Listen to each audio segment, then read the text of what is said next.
So good afternoon. I have an announcement for you on hospital funding as appropriated in the third phase of coronavirus relief.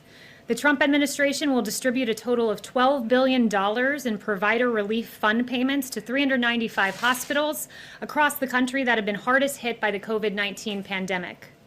These hospitals have collectively cared for over 70% of the 184,000 Americans that required hospital inpatient care. $10 billion of the $12 billion will go towards hospitals treating 100 or more COVID-19 admissions. HHS is distributing an additional $2 billion to these 395 hospitals in proportion to the amount of care they provide to low-income and uninsured patients. This is consistent with our effort to ensure that Americans who need federal government assistance the most receive it. We'll be releasing a breakdown of the states receiving this funding and the counties receiving this funding, but for your awareness, New York, New Jersey, and Illinois receive the most funding by state, while New York, Bronx, New York, and Cook, Illinois receive the most funding by county as determined by our metrics.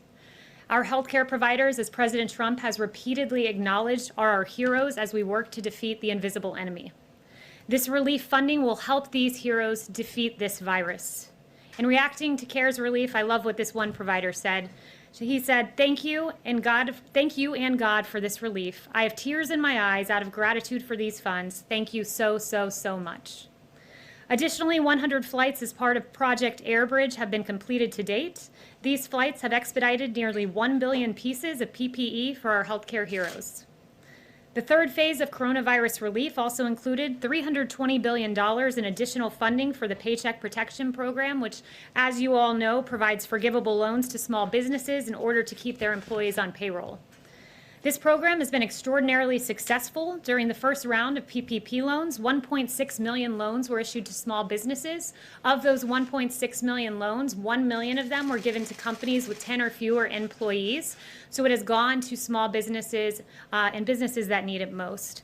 But the PPP, look, it's not just another government program. This is supporting everyday Americans who, through no fault of their own, have found themselves in this predicament. We saw this firsthand at the White House on Tuesday. On Tuesday, President Trump welcomed small business owners and employees to the White House. These small businesses received PPP loans, which helped them pay their employees during the pandemic. Biddy & Bose was among the small businesses welcomed to the White House. Biddy & Bose employs 120 people with intellectual and developmental disabilities. It's a coffee shop not too far away from here. Biddy & Bose had to temporarily close its doors, but because of PPP loans, Biddy & Bose was able to rehire all of its employees. I had the real honor of getting to meet Michael Hoyp. He's one of the employees at Biddy & Bose, and he offered some words of encouragement to our country, and they really touched my heart, and I think they'll touch the heart of America, if you guys wouldn't mind playing those remarks. You, President Trump and Ivanka, thanks a lot for inviting us. Thank you, Mr. President, for having us. I love my job, and I am excited about going back to work. At Biddy & Bose, we like to use the phrase called not broken. That means me and all my amazing coworkers are not broken, and we have lots to offer. I know the great country of the United States isn't broken either. So on behalf of myself, Megan, and Amy, and all the employees of Biddy & Bose, thank you for inviting us over. You guys are a family. Love you guys.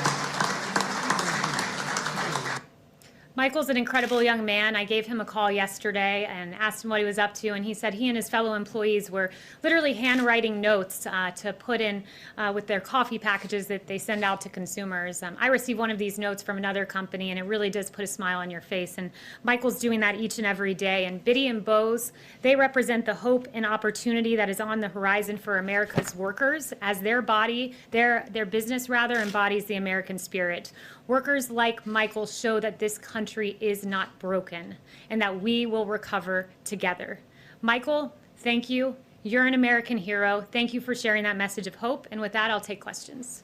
John. Kayleigh, if I could, welcome to the podium for the first time. Thank you. As well. The markets are down substantially today after the president yesterday suggested in the East Room that he might use tariffs to punish China over the coronavirus. Is there any serious consideration being given to putting new tariffs on China, or was the president just spitballing yesterday? Look, I won't get ahead of any announcements from the president, but I will echo the president's displeasure with China. It's no secret that China mishandled this situation. Just a few examples for you. They did not share the genetic sequence until a professor in Shanghai did so on his own the very next day. China shut down his lab for, quote, rectification.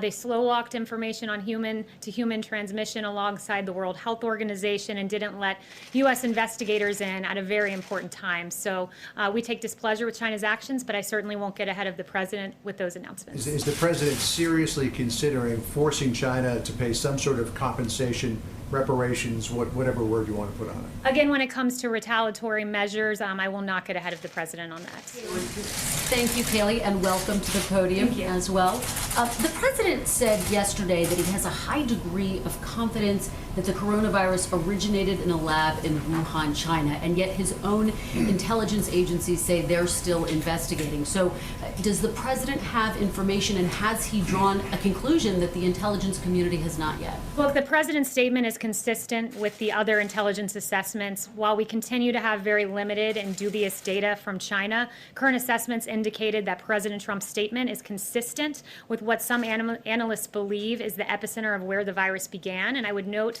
that intelligence statement you're referring to really made 2 points. One, that this virus originated in China.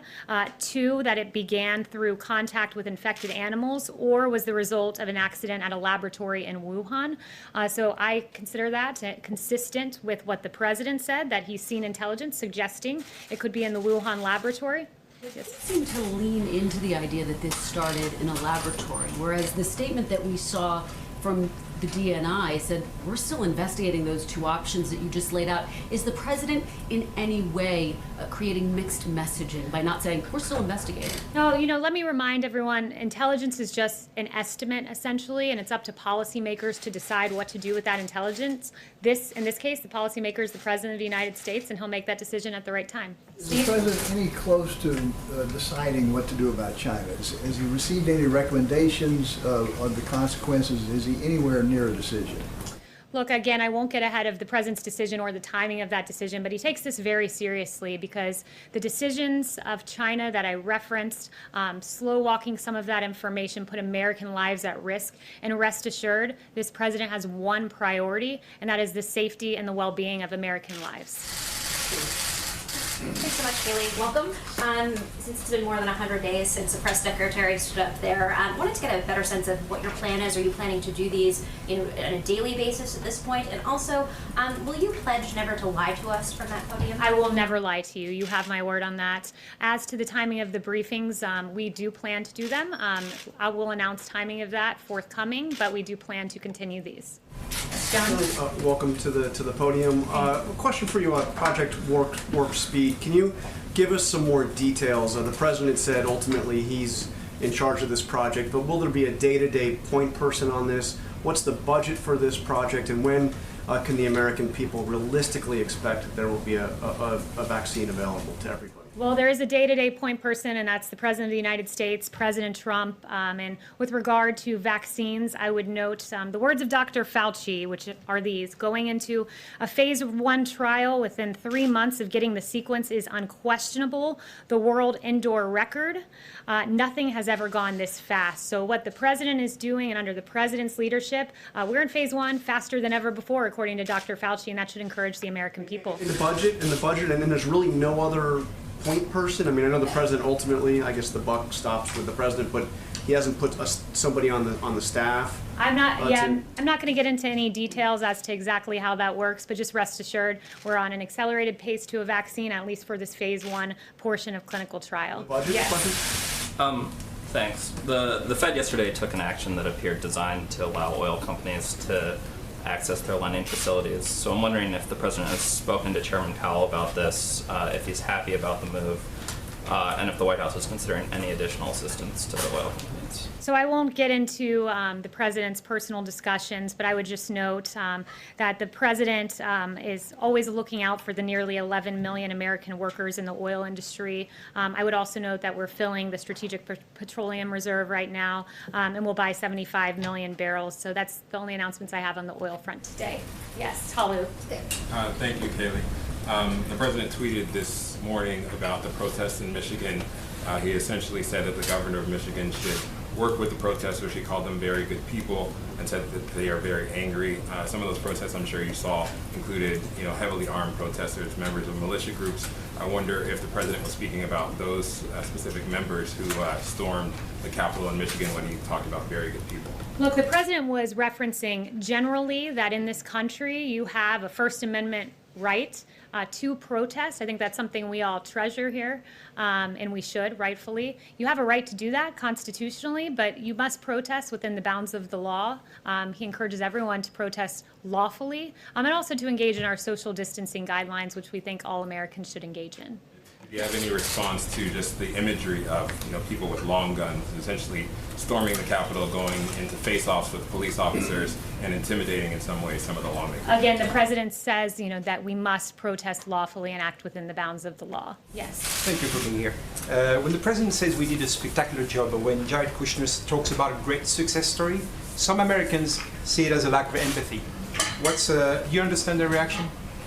Look, Jared Kushner has, first of all, done a great job for this administration. And what I would say to that is that when he talked about a success story, he was talking about the story of this administration, which is a story of mobilization for the American people, the greatest mobilization of American industry since World War II. Of course, we grieve for every American life that has been lost, but we want the American people to be confident in the response of this administration, and that is what he was referring to. The fact that in the average year, the healthcare industry uses 25 million N95 masks, and we have delivered in this short time 75 million N95 masks, more than 3 times what the healthcare sector uses in a year. That's extraordinary. It's extraordinary that some in the media were saying that we needed 1 million ventilators, and this president we've needed far short of that so far. Not a single American has died for lack of a ventilator, and the fact that this president can look the American people in the eye and say, I am producing 100,000 ventilators this year alongside the private sector. 100,000 ventilators, that's 3 times what we produce in the average year. I'd consider that a great success on behalf of the American people. I guess it's more about the tone than the policy itself. We want to give the American people confidence that they have a federal government that is doing everything in our power to provide the necessary equipment to combat this invisible enemy. We grieve for the American lives. We've said that repeatedly. I will echo that today. My heart breaks for those. I pray regularly for those who are affected by the coronavirus. But we're going to give confidence to the American people that you have a federal government under President Donald Trump that's going to step up and give the greatest mobilization of the private sector since World War II. Yes. Thank you so much, Kayleigh. Thanks for being here. President Trump mentioned the situation in Brazil a few times this week. Besides talks of cutting off flights from Brazil, are there talks of, in terms of sending assistance to Brazil, sending PPE or ventilators to Brazil? And is President Trump planning to talk with President Bolsonaro? Well, the president has mentioned that he has sent ventilators around the world. Any excess supply, we certainly look to help other countries. But, in terms of a specific announcement regarding Brazil, I don't have any new information for you on that front today. Yeah, Kayleigh, welcome. One of the most important parts of your job, though, is to have access to the president. Can you give us some indication that since you've been named press secretary, what kind of access do you have to the president to get what he's thinking and relay it to us? Yeah, I can tell you this. I'm around the president almost the entire day. I was just with him before I left to come out and speak with you guys. I think my staff can attest to the fact that they have a very hard time finding me because I'm normally with the president in the Oval Office. So I'm consistently with him, absorbing his thinking, and it's my mission to bring you the mindset of the president, deliver those facts so this president gets fair and accurate reporting and the American people get fair and accurate information. Yeah. Thanks, Kayleigh. Just following up on Kristen's question, China's blocking the World Health Organization from coming in and investigating how this started. Shouldn't external investigators be allowed into Wuhan to determine, 1, how the pandemic started, and 2, maybe a way that we could expedite finding a cure for this thing? Look, there's no secret that China stopped U.S. investigators from coming in. It was of paramount importance that we got into China in an expedited fashion, and that didn't happen. With respect to the World Health Organization, they have some questions of their own to answer. The United States, as the president has emphasized, provides about $400 million to $500 million per year to the WHO, compared to China at roughly $40 million a year. But yet the WHO appears to have a very clear China bias. I mean, you look at this timeline, and it's really damning for the WHO when you consider the fact that on December 31st, you had Taiwanese officials warning about human-to-human transmission. The WHO did not make that public. On January 9th, the WHO repeated China's claim that the virus, quote, does not transmit readily between people. That was quite apparently false. On January 14th, the WHO again repeated China's talking points about no human-to-human transmission. They praised China's leadership on the 22nd of January. On the 23rd, they said, and this is incredible, the pandemic didn't represent a public health emergency of international concern. And even on February 29th, you had the WHO saying that when the coronavirus was spreading around the world, they chose to put political correctness first by opposing life-saving travel restrictions. The travel restrictions this president put in place, the travel restrictions that Dr. Fauci praised as saving lives. And you have the World Health Organization opposing a measure that saved American lives. That's unacceptable, especially at a time when the U.S. was providing $400 to $500 million. John. Kayleigh, this time last week, the president was saying that he was not happy with Georgia's Governor Brian Kemp for beginning the reopening process in the way that he was at the time that he was. A week later, there have been some peaks and valleys in new cases in Georgia, but overall the trend line is down. Do you know what the president's thinking about the Georgia reopening is as of today? Look, the president is resolute in saying that the states take the lead here. It's the decision of governors to decide what is best for their state. That being said, I talked to the experts. I talked to Dr. Birx. I talked to Dr. Fauci, and they say, rightfully so, this president has always sided on the side of data, which is why he encourages all states to follow the data-driven guidelines to reopening. All states from Georgia on down the line should follow those guidelines, but ultimately it is the decision of the states. And one note I would make about the president, in times of national emergency, we seem to have had a trend in this country where presidents aggregate power at the federal level, but this president has devolved power. He's invested in a principle that I cherish, and I know many others do, which is federalism, and I think that was the right decision. Has he mentioned how he feels about Governor Kemp in the last few days? I have not spoken to him about Governor Kemp in the last few days. As the on the lines of reopening, as the president pushes forward to reopen the country, does that mean he'll be campaigning in those states where that will be reopening? So I would refer you to the Trump campaign on that question. Yeah. Yeah, thanks for being here, Kayleigh. You mentioned Dr. Fauci a minute ago. Are we going to have any more press briefings with Dr. Fauci and Dr. Birx and the health experts, or is the White House kind of shifting the message to focus more on the economy and less on the public health aspect? Well, let me back up and talk to you a little bit about how we approach disseminating information. When I talk with my colleague Alyssa and we plan out the communication strategy for this White House along with the president and Ben as well, what we do is we say, what is the best mode for the public to receive this information at this time? And we allow the news cycle and the needs of the American people to guide us. And at the moment, what we see happening, and I hinted at this in my gaggle last week, is you have 35 states, and probably more at this point, with plans to reopen the country. Americans are looking to reopening the country. We've had Dr. Birx in several events this week. They've been Dr. Birx and Fauci out on the airwaves. They're really incredible people and have done a great service for this country, but we allow the news of the day to guide us, what the American people need to hear. And right now we're in a reopening phase, which is why you've seen the president this week with CEOs, you've seen him with small business owners, with small business employees, today with some great heroes that have emerged from this pandemic and have done a lot of the hard work. So every day we approach this as, how can we disseminate this information? There's a need for information, which is why I'm here supplementing the efforts of this president to get the message out. I would also note he's the most accessible president in history. Took questions twice yesterday, twice the day before. You hear from him quite often, as well as our medical experts. So is the task force still meeting? I guess what's the role of the coronavirus task force? We still have hundreds of people a day are dying. So what role does the task force have versus the economic advisory groups? Yeah, the task force meets regularly. I go to those meetings. I hear them. Dr. Birx, I should say, is meticulously reviewing the data in granular detail. I watch them spend sometimes the upwards of 2 hours in these task force briefings. So those are still ongoing. Rest assured, we want a safe reopening. So we are prioritizing the health of the American people, as well as looking forward to reopening this country. Yes, thank you, Kayleigh. Back to the DNI statement from yesterday, there is a quote that I'd like you to give me a response to. It said, the intelligence community also concurs with the wide scientific consensus that the COVID-19 virus was not man-made or genetically modified. This was from the DNI statement. How do you see this statement? How do you understand this? And also there was a piece in the New York Times that said senior Trump administration officials have pushed intelligence agencies to hunt for evidence to support the theory that COVID-19 was made in a Wuhan laboratory. I can assure you that no one is pressing the intelligence community to come to a determination. The intelligence community statement stands. It's in perfect concert with what the president said.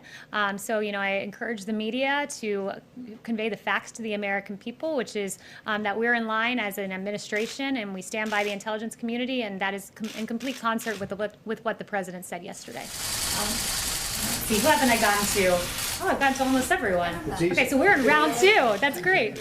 Yes. Thank you. Today, former Vice President Joe Biden denied allegations of sexual misconduct against him. Does President Trump take him at his word, given that, as the president has said, he has denied allegations against himself? Well, what I would say is that we are pleased that the former vice president has decided to go on the record. It took him less than, 16 hours to follow the advice of the president of the United States and come out and publicly address those claims. So, we're glad to see that he's on the record on this. Let me just ask you about something the president said moments ago in an interview. He said that Tara Reade is, quote, far more compelling than anything they had with respect to Brett Kavanaugh. What did he mean by that? What is more compelling?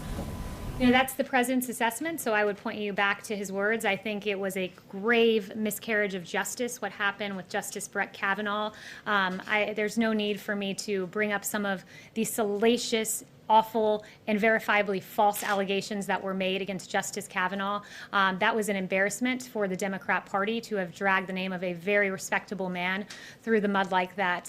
So I'll leave it at that. Yes, Kayleigh, as the radio pooler, I'm asking this on behalf of our colleague. There's word the decision to release Michael Cohen from prison to home confinement due to COVID-19 has been reversed. Did the White House directly or indirectly intervene here? No. So absolutely not, I would say there. But I am glad that you brought up justice, and because, look, there's, again, a case of injustice that is yet to be brought up today, but I certainly would like to bring it up, and that's the case of General Michael Flynn.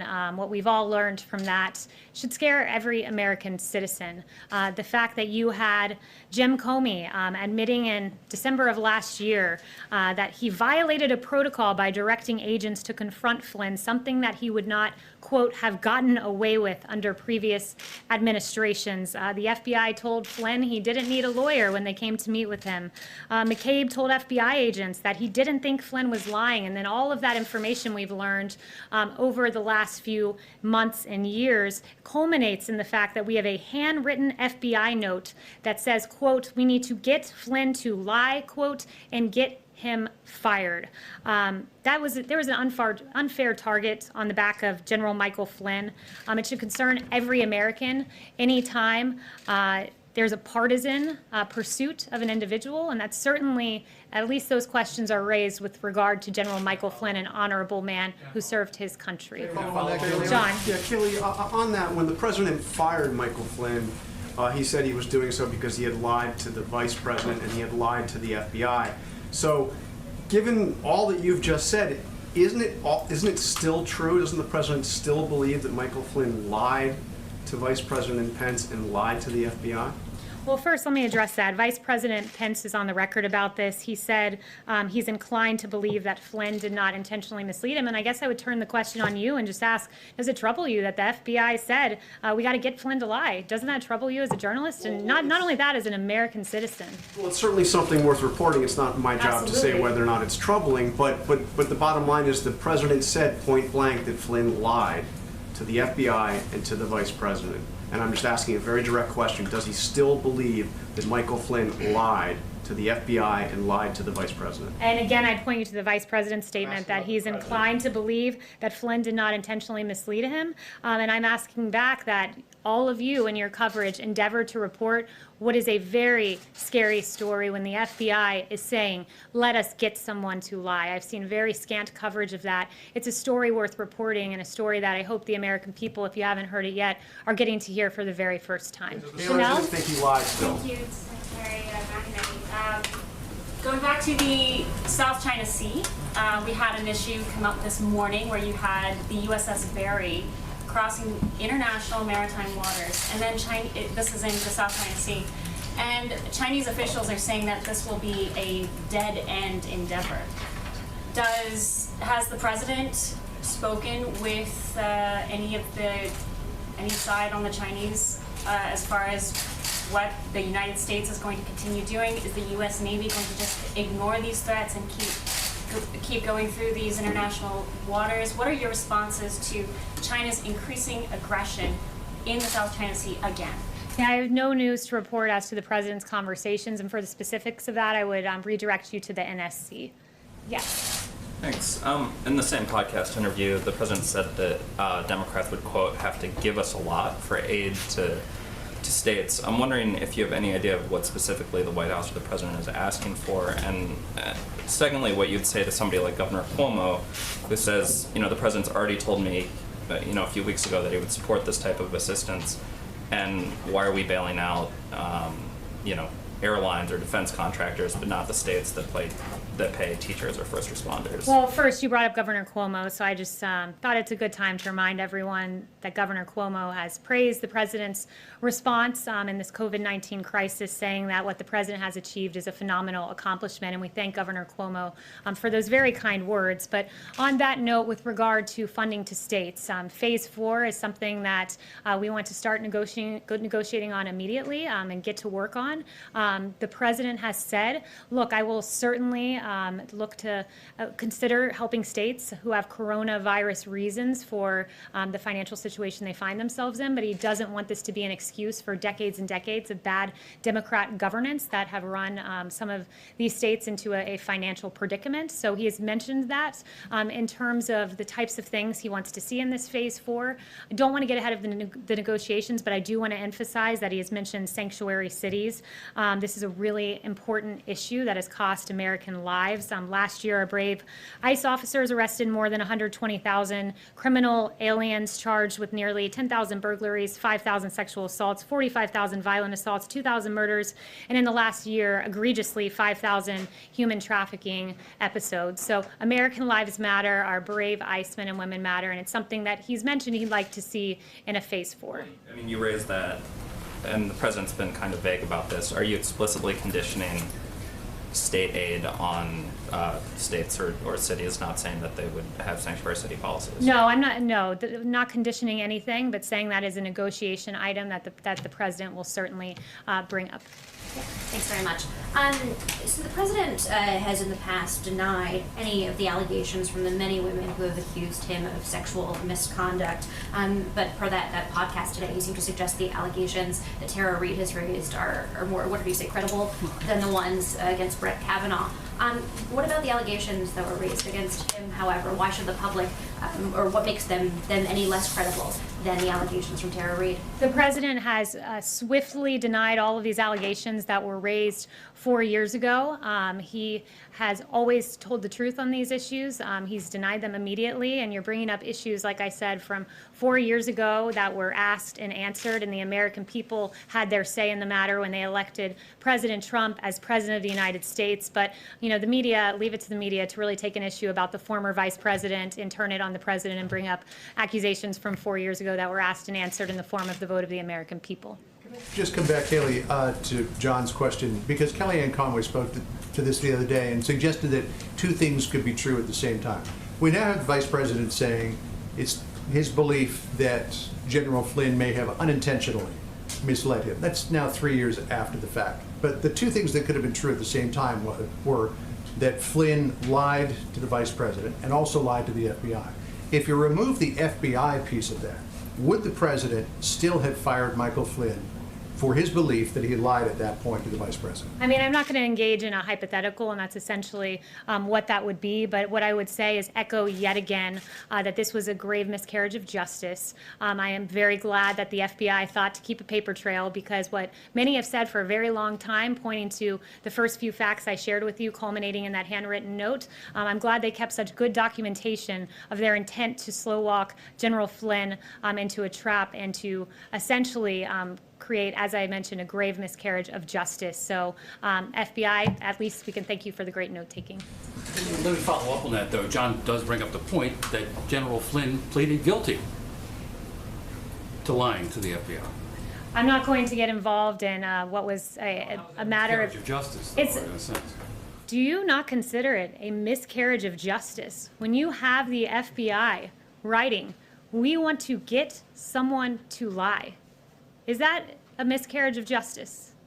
But in the end, he pleaded guilty, and then that's... You hesitated because you know what the answer is. The answer is yes. That's up to a lot of other people to decide. And I would encourage the media to cover it, because I've watched a lot of your networks, I've read a lot of your papers, I've seen a whole lot of scant information about Michael Flynn, when there was a whole lot of speculation about Russia, culminating in $40 million of taxpayer money being lost, and the complete and total exoneration of President Trump.